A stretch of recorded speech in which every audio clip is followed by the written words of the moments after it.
গরুকে রাষ্ট্রমাতা ঘোষণার দাবি জানিয়েন উত্তরাখণ্ডের শঙ্করাচার্য স্বামী অভিমুক্তেশ্বরানন্দ সরস্বতী। মোদী সরকারকে আল্টিমেটামও দিয়েছেন তিনি।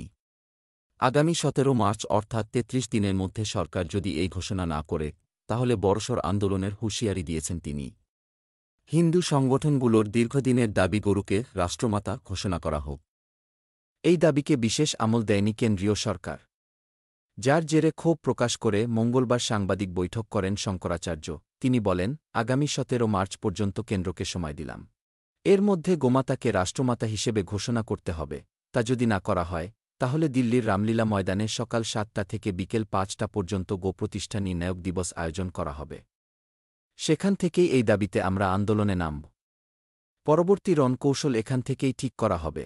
আমরা গত ১.৫ বছর ধরে গরুকে রাষ্ট্রমাতা হিসেবে ঘোষণা করার জন্য আন্দোলন চালিয়ে আসছি।